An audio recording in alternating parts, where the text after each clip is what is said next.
ਵਾਹਿਗੁਰੂ ਜੀ ਕਾ ਖਾਲਸਾ, ਵਾਹਿਗੁਰੂ जी की फतेह। नवीं सवेर का नवा सुनेहा लैके आपां सारे हाजिर। चढ़दी कला विच रहना, खिड़े रहना, रंग विच रहना, मस्त रहना बड़ा जरूरी है। जिवें किवें भी होवे खुश रहो, हालात जिद्दां दे भी होण खुश रहो। ते खुश रहण वास्ते बड़ा जरूरी है कि तुहाडे कोल समझ होवे, अकल होवे, ज्ञान होवे, नॉलेज होवे, कॉमन सेंस होवे। बड़े ध्यान नाल समझण वाले नुकते बारे अज मैं गल करनी चाहुंदा। जिहड़ा सानू आले दुआले तो मिलदा है वो है गुर, नुकता। किसी ने किसी नू कोई गुर दिता, मतलब नुकता दिता। जदों वो साडे एक्सपीरियंस विच आ जांदा है फिर वो बन जांदा है ज्ञान, साडा ज्ञान।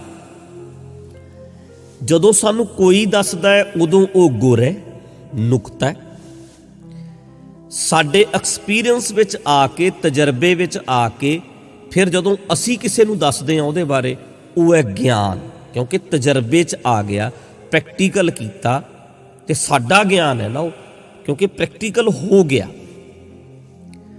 कुंभे बद्धा जल रहे, जल बिन कुंभ न होए। ज्ञान का बद्धा मन रहे, गुर बिन ज्ञान न होए। नुकता गुर तो बिना, नुकते तो बिना ज्ञान नहीं हुंदा। पहला नुकता सीखना पैंदा। जिवें मैं एग्जाम्पल दियां तुहाडे समझ च आ जाएगी गल। जेड़े जेड़े बंदियां ने तुहाडे विचों गड्डी चलाई है 5 साल 10 साल 2 साल, उन्हां कोल गड्डी चलाउण दा ज्ञान है, ठीक है गल। पर जेड़े बंदियां ने जहाज बारे सिर्फ सुनिया है, चला के नहीं कदे वेख्या, उड़ा के नहीं वेख्या, उन्हां कोल सिर्फ गुर है, एक नुकता है भी ऐदां ऐदां इन्ने दी स्पीड ते ऐदां करके इत्थे जाके जहाज उड़ जांदा है, ऐदां करके उहदे खंभ खोल दिंदे है, ऐदां करके उन्हें टेक ऑफ कर जाना, ऐदां उहदी लैंडिंग हुंदी है। गल्लां बातां दा ज्ञान है, वो गुर है, सिर्फ नुकतियां दा पता है, पर अजे तक चला के उड़ा के वेख्या नहीं, अजे तक वो साडा ज्ञान नहीं बनया, क्योंकि अजे साडे तजर्बे च नहीं आया। होर एग्जाम्पल सुनो। जेड़ी भैन बीबी ने दाल बनाई है ते जिंदगी दे विच हज़ारां बार दाल बना चुकी है, उन्हों दाल बनाउण दा ज्ञान है, क्योंकि उन्हें करके वेख्या। पर पीजे बारे उन्होंने किसी ने समझाया भी ऐदां ऐदां बनदा है, उन्होंने गुर तां मिलिया होया है, पर अजे उहदे तजर्बे विच आया नहीं। जदों तजर्बे च आ जांदा है फिर ज्ञान है, मेरा ज्ञान। फिर मैं जदों तुहानूं दस्सांगा, तुहाडे लई वो गुर है, पर तजर्बे च लिजा के उन्होंने तुसीं ज्ञान बनाउणा। गुर सानूं बाहरों मिलदा है, गुर नुकता, ते ज्ञान असीं उहनूं अपने तजर्बे च लिया के एक्सपीरियंस करके बनाउणा हुंदा है। ते मन है ना जिहड़ा, ये ज्ञान नाल वजदा है, बाहरों मिले गुर नाल नहीं वजदा, नुकते नाल नहीं वजदा। बाहरों ते सानूं किसी ने दसता भी ऐदां करके पीजा बन जाना, पर साडा कॉन्फिडेंस उदों बनेगा जदों 10 वारी असीं उहनूं अपने बना के वेख लिया ते साडा एक्सपीरियंस हो गया, फिर असीं साडा ज्ञान आओ, असीं फिर बड़े मान नाल दसांगे भी ऐदां बनदा है, आ हुंदा है, आ हुंदा है। मतलब जिहड़े तुहानूं बाहरों मिलदे ने नुकते मिलदे ने, ते अपने तजर्बियां विच आके वो फिर ज्ञान बनदा है, जो साडा ज्ञान है, साडी प्रैक्टिकलिटी है, गल्लां दा ज्ञान नहीं है। वो कहण मात्र नहीं है भी जहाज बारे तो सिर्फ साडे कोले गल्लां दा ज्ञान है, गुर है, नुकते ने, नुकते सुने हुए ने, पर तजर्बा तो कोई भी नहीं, एक्सपीरियंस तो कोई भी नहीं। इसे तरह बहुत सारे स्टेजां ते बोलण वाले लोग, कथावाचक, प्रचारक, ढाडी, रागी, ये जिन्ने लोग ने सारे धर्मां विच, वो लोग सिर्फ गुर उन्हां नूं पता ने, नुकते पता ने, पर तजर्बे बहुत घट ने लोगों के, एक्सपीरियंस बहुत घट ने। सो जिंदगी दे विच एक्सपीरियंस होना ये ज़्यादा जरूरी है। ਨੁਕਤੇ ਤੇ ਬਹੁਤ ਇਕੱਠੇ ਕਰੀ ਫਿਰਦਾ ਪਰ ਗਿਆਨ ਨਹੀਂ। ਗੁਰ ਬਹੁਤ ਨੇ, ਇਹਦਾ ਵੀ ਗੁਰ ਪਤਾ ਹੈ, ਇਹਦਾ ਵੀ ਗੁਰ ਪਤਾ ਹੈ, ਇਹਦਾ ਵੀ ਗੁਰ ਪਤਾ ਹੈ, ਪਰ ਗੁਰ ਤਜਰਬੇ 'ਚ ਆ ਕੇ ਗਿਆਨ ਬਣਦਾ ਆਪਣਾ।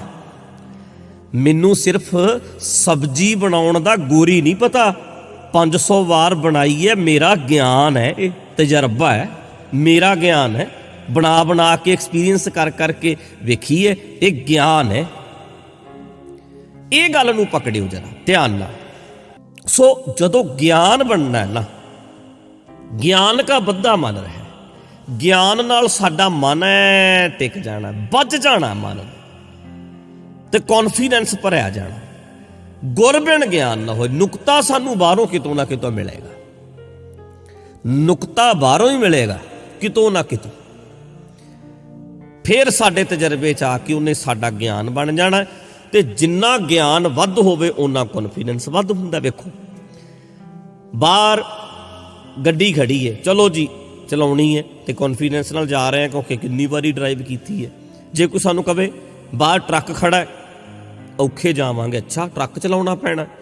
ਬਾਹਰ ਵੋਲਵੋ ਬੱਸ ਖੜੀ ਹੈ, ਅੱਛਾ ਜਾਵਾਂਗੇ, ਕੌਨਫੀਡੈਂਸ ਘਟ ਜਾਏਗਾ। ਜੇ ਕੋਈ ਕਵੇ ਬਾਹਰ ਜਹਾਜ਼ ਖੜਾ ਹੈ, ਉਡਾਉਣਾ ਪੈਣਾ, ਕੌਨਫੀਡੈਂਸ ਨਹੀਂ ਬਣਨਾ, ਕਿਉਂਕਿ ਤਜਰਬਿਆਂ 'ਚ ਜਿਹੜੀ ਚੀਜ਼ ਆਵੇ ਉਹ ਗਿਆਨ, ਉਹ ਕੌਨਫੀਡੈਂਸ ਭਰਦੀ ਹੈ, ਕਿਉਂਕਿ ਕਿੰਨੀ ਵਾਰੀ ਤੇ ਕੀਤਾ ਹੈ। ਤੇ ਜਿਹੜਾ ਪਾਇਲਟ ਹੋਵੇ ਉਹਨੂੰ ਕੋ ਬਾਹਰ ਜਹਾਜ਼ ਖੜਾ, ਉਹਨੇ ਚਾਅ ਨਾਲ ਕੌਨਫੀਡੈਂਸ ਨਾਲ ਜਾਣਾ। ਸੋ ਨੁਕਤੇ ਤੋਂ ਬਾਅਦ ਬਾਹਰੋਂ ਜਿਹੜਾ ਮਿਲਦਾ ਗੁਰ, ਐਕਸਪੀਰੀਅੰਸ ਲਿਆਂਦਾ ਗਿਆਨ। ਜੇ ਗਿਆਨ ਨਾ ਹੋਵੇ ਫਿਰ ਤੁਹਾਡੇ ਨੁਕਤੇ ਇਕੱਠੇ ਕਰਨ ਦਾ ਕੀ ਫਾਇਦਾ? ਪ੍ਰੈਕਟੀਕਲ ਤੇ ਕੀਤਾ ਹੀ ਨਹੀਂ, ਜ਼ਿੰਦਗੀ 'ਚ ਲਾਗੂ ਤੇ ਕੀਤਾ ਹੀ ਨਹੀਂ, ਕਮਾਇਆ ਤੇ ਹੈ ਹੀ ਨਹੀਂ। ਇੱਕ ਪਹਿਲੇ ਪਾਤਸ਼ਾਹ ਦਾ ਬਚਨ ਹੈ ਆਸਾ ਦੀ ਵਾਰ ਵਿੱਚ, ਉਹ ਕਹਿੰਦੇ ਨੇ, ਸਭ ਨੂੰ ਯਾਦ ਹੈ, ਪੜ ਪੜ ਗੱਡੀ ਲੱਦੀ ਹੈ, ਪੜ ਪੜ ਭਰੀ ਹੈ ਸਾਥ, ਢੇਰ ਲਾ ਲੈ ਕਿਤਾਬਾਂ, ਪੜ੍ਹੀ ਜਾ ਪੜ੍ਹੀ ਜਾ ਪੜ੍ਹੀ ਜਾ। ਪੜ ਪੜ ਬੇੜੀ ਪਾਈ ਹੈ, ਪੜ ਪੜ ਗੱਡੀਏ ਖਾਤ, ਬੇੜੀਆਂ ਭਰ ਲੈ, ਵੱਡੇ ਵੱਡੇ ਟੋਏ ਭਰਦੇ, ਇੰਨੀਆਂ ਕਿਤਾਬਾਂ ਪੜ੍ਹ ਵੀ ਕਿਤਾਬਾਂ ਹੀ ਕਿਤਾਬਾਂ, ਗੱਡੇ ਲੱਦ ਲੈ, ਵੱਡੇ ਵੱਡੇ ਟੋਏ ਭਰੇ ਜਾ ਸਕਣ, ਇੰਨੀਆਂ ਕਿਤਾਬਾਂ, ਖਾਤੇ ਪੂਰੇ ਜਾਣ, ਟੋਏ ਭਰੇ ਜਾਣ, ਇੰਨੀਆਂ ਕਿਤਾਬਾਂ ਪੜ੍ਹ ਲਵੇਂ। ਪੜ੍ਹੀ ਹੈ ਜੇਤੇ ਬਰਸ ਬਰਸ, ਪੜ੍ਹੀ ਹੈ ਜੇਤੇ ਮਾਸ, ਜਿੰਨੀ ਤੇਰੀ ਜ਼ਿੰਦਗੀ ਹੈ ਸਾਲਾਂ ਦੇ ਸਾਲ ਪੜ੍ਹੇ, ਜਿੰਨੇ ਮਾਹ ਮਤਲਬ ਮਹੀਨੇ ਹੋਣ ਉਹ ਵੀ ਪੜ੍ਹਦਾ ਰਵੇਂ। ਪੜ੍ਹੀ ਹੈ ਜੇਤੀ ਆਰਜਾ, ਪੜ੍ਹੀ ਹੈ ਜੇਤੇ ਸਾਹ, ਜਿੰਨੀ ਉਮਰ ਹੈ ਜਿੰਨੇ ਸਾਹ ਨੇ ਸਭ ਪੜ੍ਹੀ ਜਾਏ, ਪੜ੍ਹੀ ਜਾਏ। ਨਾਨਕ ਲਿਖ ਹੈ ਇੱਕ ਗੱਲ, ਹੋਰ ਹਉਮੈ ਝਖੜਾ ਚੱਕ। ਬਾਕੀ ਤੇ ਕਹਿੰਦੇ ਹਉਮੈ ਹੈ, ਝੱਖਾਂ ਹੀ ਮਾਰੇਗਾ ਹੰਕਾਰ ਦੀਆਂ, ਮੈਨੂੰ ਬੜਾ ਗਿਆਨ ਹੈ, ਮੈਨੂੰ ਬੜਾ ਗਿਆਨ ਹੈ। ਇੱਕ ਗੱਲ ਲੇਖੇ 'ਚ ਹੈ ਕਿ ਤਜਰਬੇ 'ਚ ਕੀ ਆਇਆ, ਉਹ ਇੱਕ ਨੁਕਤਾ ਤੇਰੇ ਸਮਝ 'ਚ ਆਇਆ, ਤੂੰ ਜ਼ਿੰਦਗੀ 'ਚ ਲਾਗੂ ਕੀਤਾ। ਗੱਲ ਤੇ ਇਹ ਹੈ, ਬੜਾ ਪੜ੍ਹ ਕੇ ਨੌਲੇਜ ਗੁਰ ਇਕੱਠੇ ਕਰ ਲਏ, ਨੁਕਤੇ ਬੜੇ ਆਉਂਦੇ ਨੇ, ਪਰ ਪ੍ਰੈਕਟੀਕਲ ਕਰਕੇ ਵੇਖਿਆ, ਆਪਣਾ ਗਿਆਨ ਹੈ, ਆਪਣਾ ਤਜਰਬਾ ਹੈ, ਆਪਣਾ ਕੋਈ ਐਕਸਪੀਰੀਅੰਸ ਨਹੀਂ। ਸਾਡੇ ਐਕਸਪੀਰੀਅੰਸ ਵਿੱਚ ਆਏ ਬਿਨਾ ਉਹ ਸਾਡਾ ਗਿਆਨ ਨਹੀਂ ਬਣ ਸਕਦਾ। ਉਹਨਾਂ ਚਿਰ ਗੁਰ ਹੈ, ਉਹ ਸਿਰਫ ਨੁਕਤਾ ਹੈ, ਇੱਕ ਨੁਕਤਾ ਪਤਾ ਹੈ, ਪਰ ਸਾਡੇ ਐਕਸਪੀਰੀਅੰਸ ਵਿੱਚ ਆਵੇ ਫਿਰ ਗੱਲ ਬਣੇਗੀ ਨਾ। ਤੇ ਸਾਡੇ ਐਕਸਪੀਰੀਅੰਸ ਵਿੱਚ ਜੇ ਨਹੀਂ ਆਉਂਦਾ ਤੇ ਫਿਰ ਕਹਿੰਦੇ ਕੀ ਫਾਇਦਾ? ਨਾਨਕ ਲਿਖ ਹੈ ਇੱਕ ਗੱਲ, ਉਹ ਇੱਕ ਨੁਕਤਾ ਤੇਰੇ ਸਮਝ ਵਿੱਚ ਆਵੇ। ਇੱਕ ਗੱਲ ਲੇਖੇ ਵਿੱਚ ਹੈ ਕਿ ਪ੍ਰੈਕਟੀਕਲ ਕਰ, ਕਮਾਈ ਕਰ ਉਹਦੀ। ਹੋਰ ਹਉਮੈ ਝਖਣਾ ਚੱਕ, ਬਾਕੀ ਤੇ ਹਉਮੈ ਹੰਕਾਰ ਹੈ, ਚੁੱਕੀ ਫਿਰੀਏ, ਬੜੀ ਨੌਲੇਜ ਹੈ, ਬੜੀ ਨੌਲੇਜ ਹੈ, ਪਰ ਲਾਗੂ ਤੇ ਕੋਈ ਕੀਤਾ ਹੀ ਨਾ। ਜਿਵੇਂ ਇੱਕ ਸਟੋਰੀ ਹੈ ਕਿ ਪੰਡਿਤ ਜੀ ਇੱਕ ਬੇੜੀ ਵਿੱਚ ਬਹਿ ਗਏ, ਸਫ਼ਰ ਕਰ ਰਹੇ ਨੇ, ਬੇੜੀ ਦੇ ਮਲਾਹ ਨੂੰ ਪੁੱਛਦੇ ਨੇ ਕਿ ਤੈਨੂੰ ਸੰਸਕ੍ਰਿਤ ਆਉਂਦੀ ਹੈ? ਉਹ ਕਹਿੰਦਾ ਜੀ ਗਰੀਬ ਬੰਦਾ, ਮੈਨੂੰ ਸੰਸਕ੍ਰਿਤ ਕੀ ਆਉਣੀ, ਦਿਹਾੜੀ ਕਰਦਾ, ਆ ਮਲਾਹ ਬੇੜੀ ਚਲਾਉਣਾ, ਸਾਨੂੰ ਕਿੱਥੇ। ਕਹਿੰਦੇ ਤੇਰੀ ਜ਼ਿੰਦਗੀ ਤੇ 16 ਆਨਿਆਂ ਵਿੱਚੋਂ 4 ਆਨੇ ਐਵੇਂ ਹੀ ਗਈ, 16 ਆਨਿਆਂ ਚੋਂ 4 ਆਨੇ ਤੇਰੀ ਜ਼ਿੰਦਗੀ ਤੇ ਐਵੇਂ ਹੀ ਗਈ। ਥੋੜਾ ਜਿਹਾ ਅੱਗੇ ਗਏ, ਪੰਡਤ ਜੀ ਚੁੱਪ ਨਹੀਂ ਰਹਿ ਸਕਦੇ, ਗਿਆਨ ਬਹੁਤ ਹੈ। ਕਹਿੰਦੇ ਭਾਈ ਫਾਰਸੀ ਜਾਣਦਾ ਹੈ? ਕਹਿੰਦਾ ਜੀ ਤੁਸੀਂ ਸੰਸਕ੍ਰਿਤ ਪੁੱਛਿਆ, ਨਾ ਸੰਸਕ੍ਰਿਤ ਆਉਂਦੀ ਹੈ ਨਾ ਫਾਰਸੀ, ਮੈਨੂੰ ਗਰੀਬ ਨੂੰ ਕਿੱਥੇ ਫਾਰਸੀ ਆਉਂਦੀ। ਪੰਡਤ ਜੀ ਕਹਿੰਦੇ ਤੇਰੀ ਲਾਈਫ ਤੇ 16 ਆਨਿਆਂ ਚੋਂ 8 ਆਨੇ ਐਵੇਂ ਹੀ ਗਏ, 50%। ਥੋੜਾ ਜਿਹਾ ਹੋਰ ਅੱਗੇ ਗਏ, ਪੰਡਤ ਜੀ ਤੋਂ ਫੇਰ ਨਾ ਰਹਿ ਹੋਇਆ, ਫਿਰ ਬੋਲ ਪਏ। ਕਹਿੰਦੇ ਅੱਗੇ ਪੜ੍ਹਨਾ ਤੇ ਮੈਂ ਪੜ੍ਹਾਵਾਂ, ਜੇ ਫਾਰਸੀ ਪੜ੍ਹਨੀ ਚਾਹੁੰਦਾ, ਸੰਸਕ੍ਰਿਤ ਪੜ੍ਹਨੀ ਚਾਹੁੰਦਾ ਤਾਂ ਮੈਂ ਪੜ੍ਹਾ ਸਕਦਾ, ਤੈਨੂੰ ਪੜ੍ਹਾਵਾਂ। ਕਹਿੰਦੇ ਪੰਡਤ ਜੀ ਬਹੁਤੀ ਲੰਘ ਗਈ, ਥੋੜੀ ਰਹਿ ਗਈ, ਹੁਣ ਕੀ ਪੜ੍ਹਨਾ ਹੈ, ਕਿਹੜੀ ਉਮਰ ਹੈ ਪੜ੍ਹਨ ਦੀ, ਬੱਚੇ ਪਾਲਣੇ ਨੇ, ਮਸਾਂ ਟਾਈਮ ਪਾਸ ਕਰਦੇ ਆ, ਮੇਰੇ ਤੋਂ ਹੁਣ ਕਿੱਥੇ ਪੜ੍ਹਿਆ ਜਾਣਾ ਜੀ, ਮੈਂ ਗਰੀਬ ਬੰਦਾ, ਪੜ੍ਹਨਾ ਨਹੀਂ ਚਾਹੁੰਦਾ। ਕਹਿੰਦੇ ਨਾ, ਕਹਿੰਦੇ ਤੇਰੀ ਤੇ ਫਿਰ 16 ਚੋਂ 12 ਐਵੇਂ ਹੀ ਗਈ। ਇਹਨੇ ਨੂੰ ਕਹਿੰਦੇ ਪਾਣੀ ਚੜ੍ਹ ਆਇਆ, ਤੂਫਾਨ ਆਇਆ, ਹਵਾ ਚੱਲ ਪਈ, ਬੇੜੀ ਡਗਮਗਾਉਣ ਲੱਗ ਪਈ, ਆਪਾਂ ਤਾਂ ਡੁੱਬਾਂਗੇ। ਪੰਡਤ ਜੀ ਨੂੰ ਫਿਰ ਹੁਣ ਮਲਾਹ ਨੇ ਪੁੱਛਿਆ, ਪੰਡਤ ਜੀ ਤੁਹਾਨੂੰ ਤੈਰਨਾ ਆਉਂਦਾ ਹੈ? ਪੰਡਤ ਜੀ ਕਹਿੰਦੇ ਨਾ, ਮੈਨੂੰ ਤੇ ਤੈਰਨਾ ਆਉਂਦਾ ਹੀ ਨਹੀਂ। ਕਹਿੰਦੇ ਫਿਰ ਪੰਡਤ ਜੀ ਤਿਆਰੀ ਕਰ ਲਓ, ਮੇਰੀ ਤੇ 12 ਨਹੀਂ ਐਵੇਂ ਗਈ, ਤੁਹਾਡੀ 16 ਦੇ 16 ਹੀ ਐਵੇਂ ਗਈ, ਕਿਉਂਕਿ ਆਪਾਂ ਡੁੱਬਣ ਲੱਗੇ ਹਾਂ, ਹੁਣ ਨਹੀਂ ਬਚਦੇ, ਮੈਂ ਤੈਰ ਕੇ ਲੰਘ ਜਾਣਾ, ਤੁਹਾਥੋਂ ਨਹੀਂ ਲੰਘ ਹੋਣਾ, ਤੁਹਾਡੇ ਤੋਂ ਨਹੀਂ ਲੰਘਿਆ ਜਾਣਾ, ਮੈਂ ਲੰਘ ਜਾਣਾ ਪਾਰ। ਕਈ ਬੰਦਿਆਂ ਨੂੰ ਐਕਸਪੀਰੀਅੰਸ ਹੁੰਦਾ ਹੈ, ਪ੍ਰੈਕਟੀਕਲਟੀ ਹੁੰਦੀ ਹੈ, ਕਾਮਨ ਸੈਂਸ ਹੁੰਦੀ ਹੈ, ਜ਼ਿੰਦਗੀ ਦੇ ਤਜਰਬੇ ਹੁੰਦੇ ਹੈ। ਕਈ ਬੰਦਿਆਂ ਕੋਲੇ ਗੱਲਾਂ ਵਾਲਾ ਗਿਆਨ ਬਹੁਤ ਹੁੰਦਾ। ਕਿਤੇ ਰਹਿੰਦਾ ਸੀ, ਕਥਾ ਸਿੱਖ ਲਈ, ਬੋਲਣਾ ਸਿੱਖ ਲਿਆ, ਗੱਲਾਂ ਦਾ ਗਿਆਨ ਬਹੁਤ ਆ ਗਿਆ, ਪਰ ਜਦ ਕਦੇ ਜ਼ਿੰਦਗੀ 'ਚ ਕਰਕੇ ਤੇ ਵੇਖਿਆ ਹੀ ਨਹੀਂ। ਗੱਲਾਂ ਵਾਲੇ ਬੰਦੇ ਗੱਲਾਂ ਵੀ ਬੜੀਆਂ ਕਰਦੇ ਨੇ, ਐ ਬਣਾ ਦਿਓ ਸਬਜ਼ੀ, ਆਹ ਕਰ ਦਿਓ, ਕਦੇ ਆਹ ਕਰ ਦਿਓ, ਪਰ ਜਿਹੜੀਆਂ ਭੈਣਾਂ ਨੇ ਆਪ ਤਜਰਬਾ ਕੀਤਾ ਹੁੰਦਾ, ਉਹਨਾਂ ਬੰਦਿਆਂ ਦੇ ਬੋਲਣ 'ਚ ਫਰਕ ਹੁੰਦਾ ਵੀ ਐਡਾ ਹੁਕਮ ਸੁਣਾਈ ਜਾਂਦੇ ਆ, ਬਣਨਾ ਕਿੱਦਾਂ, ਕਿਉਂਕਿ ਉਹਨਾਂ ਨੇ ਕਰਕੇ ਵੇਖਿਆ ਹੁੰਦਾ। ਜਿਹੜੇ ਬੰਦੇ ਦੀ ਪ੍ਰੈਕਟੀਕਲਟੀ ਵਧੀਆ ਹੁੰਦੀ ਹੈ, ਉਹਦੀਆਂ ਸਟੇਟਮੈਂਟਾਂ ਵੀ ਬੈਲੈਂਸ ਹੁੰਦੀਆਂ ਨੇ। ਸਟੇਟਮੈਂਟ ਦੇਗਾ, ਬੈਲੈਂਸ ਸਟੇਟਮੈਂਟ ਦੇਗਾ, ਕਦੇ ਓਵਰ ਸਟੇਟਮੈਂਟ ਨਹੀਂ ਦੇਗਾ। ਜਿਹੜੇ ਬੰਦੇ ਦੀ ਪ੍ਰੈਕਟੀਕਲਟੀ ਹੋਵੇ, ਆਪ ਕਮਾਇਆ ਹੋਵੇ ਜਿੰਨੇ, ਉਹਨਾਂ ਦੀ ਸਟੇਟਮੈਂਟ ਵੀ ਬਹੁਤ ਕਮਾਲ ਦੀ ਹੁੰਦੀ ਹੈ। ਤਾਂ ਕਰਕੇ ਸਿਰਫ ਗਿਆਨ ਨੂੰ ਪੜ੍ਹਨਾ ਹੀ ਨਹੀਂ, ਰੱਟੇ ਨਹੀਂ ਲਾਉਣੇ, ਰੱਟੇ ਵਾਲਾ ਮਾਈਂਡ ਨਹੀਂ ਚਾਹੀਦਾ।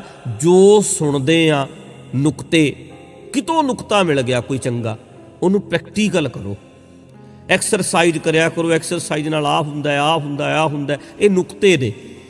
ਪਰ ਜਦੋਂ ਐਕਸਰਸਾਈਜ਼ ਕੀਤੀ, ਫਿਰ ਐਕਸਰਸਾਈਜ਼ ਦੇ ਫਾਇਦੇ ਵੇਖੇ, ਨੁਕਸਾਨ ਵੇਖੇ, 5-7 ਸਾਲ ਕਰਦਿਆਂ ਨੂੰ ਹੋ ਗਏ ਹੈ, ਫਿਰ ਕਿਸੇ ਨੂੰ ਜਦੋਂ ਤੁਸੀਂ ਦੱਸਦੇ ਹੋ, ਉਹ ਤੁਹਾਡਾ ਆਪਣਾ ਗਿਆਨ ਹੈ। ਗੁਰ ਤੋਂ ਬਣਦਾ ਗਿਆਨ, ਨੁਕਤੇ ਬਾਹਰੋਂ ਪਤਾ ਲੱਗਦੇ ਹੈ, ਫਿਰ ਐਕਸਪੀਰੀਅੰਸ ਵਿੱਚ ਆ ਕੇ ਉਹ ਗਿਆਨ ਬਣ ਜਾਂਦਾ, ਸਾਡਾ ਤਜਰਬਾ ਬਣ ਜਾਂਦਾ। ਤਜਰਬੇਕਾਰਾਂ ਦੇ ਕੋਲ ਬੈਠੋ, ਇਹਨੂੰ ਕਹਿੰਦੇ ਨੇ ਜਿਨ੍ਹਾਂ ਦਸੰਦਣਿਆ ਦੁਰਮਤ ਬੰਝੈ, ਮਿੱਤਰ ਅਸੱਡੇ ਸੇਈ, ਹੋਂ ਢੁੰਡੇਂਦੀ ਜਗ ਸਬਾਇਆ, ਜਨ ਨਾਨਕ ਵਿਰਲੇ ਕੇ। ਉਹ ਨੁਕਤੇ ਸਾਡੇ ਸਮਝ ਵਿੱਚ ਆਉਣ। ਬੜੇ ਨੁਕਤੇ ਪਏ ਐ ਸੰਸਾਰ 'ਚ, ਗੁਰ ਗੁਰ ਗੁਰ ਗੁਰ ਗੁਰ ਗੁਰ, ਨੁਕਤੇ ਹੀ ਨੁਕਤੇ, ਨੁਕਤੇ ਹੀ ਨੁਕਤੇ। ਪਰ ਐਕਸਪੀਰੀਅੰਸ ਵਿੱਚ ਜਿਹੜਾ ਆਏਗਾ, ਉਹ ਗਿਆਨ ਬਣਦਾ ਜਾਏਗਾ, ਸਾਡਾ ਗਿਆਨ ਬਣਦਾ ਜਾਏਗਾ, ਸਾਡੀ ਜ਼ਿੰਦਗੀ 'ਚ ਲਾਗੂ ਹੋਏਗਾ। ਆਨੰਦ ਲਓ, ਖੁਸ਼ ਰਹੋ। ਤੇ ਅੱਜ ਦੇ ਨਵੀਂ ਸਵੇਰ ਦੇ ਨਵੇਂ ਸੁਨੇਹੇ ਵਿੱਚ ਗਿਆਨ ਨੂੰ ਜ਼ਿੰਦਗੀ 'ਚ ਲਾਗੂ ਕਰਨ ਵਾਲੇ ਪਾਸੇ ਤੁਰੀਏ, ਪ੍ਰੈਕਟੀਕਲ ਕਰਨ ਵਾਲੇ ਪਾਸੇ ਤੁਰੀਏ, ਕਮਾਉਣ ਵਾਲੇ ਪਾਸੇ ਤੁਰੀਏ। ਨਜ਼ਾਰਾ ਹੀ ਫੇਰ ਹੈ। ਵਾਹਿਗੁਰੂ ਜੀ ਕਾ ਖਾਲਸਾ, ਵਾਹਿਗੁਰੂ ਜੀ ਕੀ